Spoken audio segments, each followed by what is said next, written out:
which is why it's the end of October and only my second track day.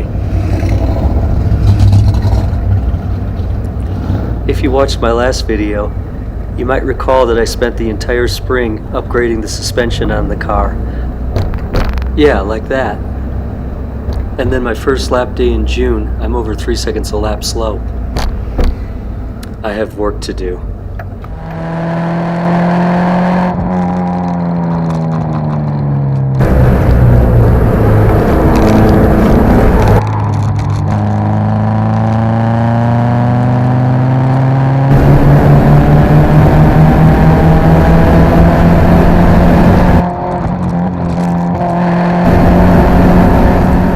If you haven't watched one of my videos before, I should mention that I'm driving a 1997 Subaru Legacy L station wagon with a fairly decent suspension, but holding up a stock 2.2 liter EJ22 137 horsepower at the crank engine. That's not a lot. One thing I did this summer is to replace the cats and the oxygen sensors so that I could pass emissions.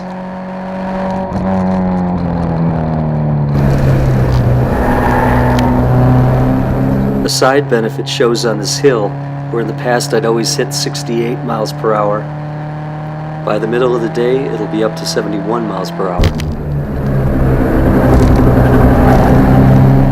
And on the front straight, where I was hitting 78 miles per hour, I'm now hitting 81. Well, it would if I'd remembered to shift into fourth. And there goes the rev limiter.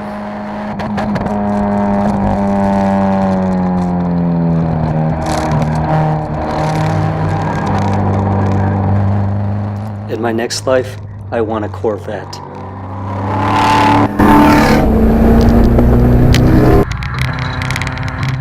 And now I have to deal with SUVs, killer SUVs.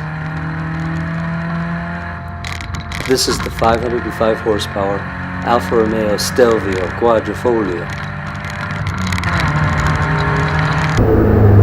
Oh, and it's also practice day for the 24 hours of lemons.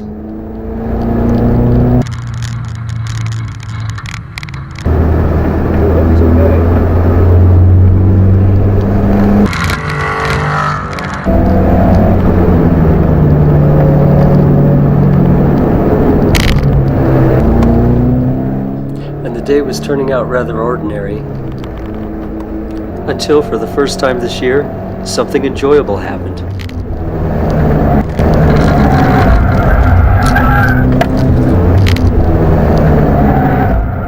Whee! And then everything sped up just a bit. Like when the 62 mile an hour corner suddenly became a 66 mile per hour corner. Of course, it's still 2018, so watch the camera just above and to the right of the iPhone. Watch it, watch it.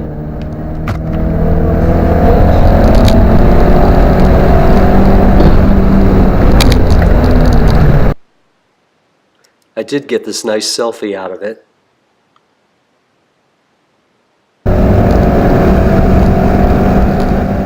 Here's the problem. That's not heavy fog I'm driving through. It's just the polarizing lens that I forgot to test before I brought it to the track. My GPS camera is rolling around on the floor, but it is giving accurate lap times.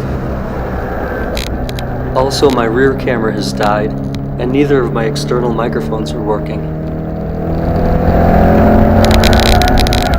Now here's another thing. On 3 of the straights, the car is faster by 3 miles per hour. Doesn't seem to be dependent on corner speed, just picked up 3 miles an hour. Top speed here, 94 as always. It's great when people ask, how fast does your track car go? It goes 94.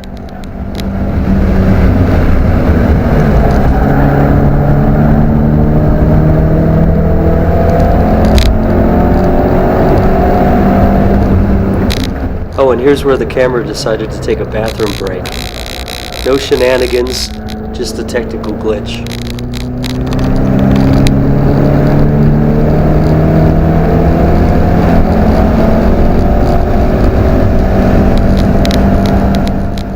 future, they'll have track days on Mars.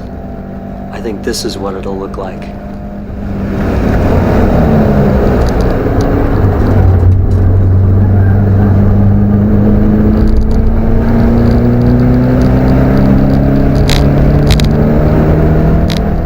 Oh, so my goal for this year was to do 4 or 5 track days and get down to Pueblo once, and to hit a lap time of 2:22.2 for no particular reason.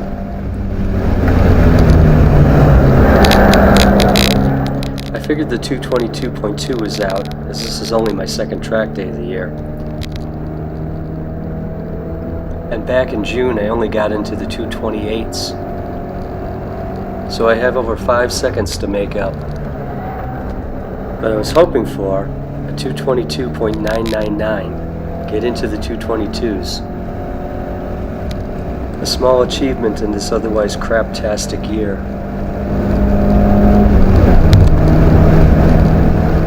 Missed it by 7,000ths of a second.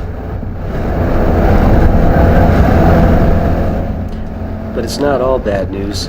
According to my Track Addict app, if there was a decent driver in the car, this thing will actually do 1.8 seconds faster. And there's always next year. Well, I think there's a next year.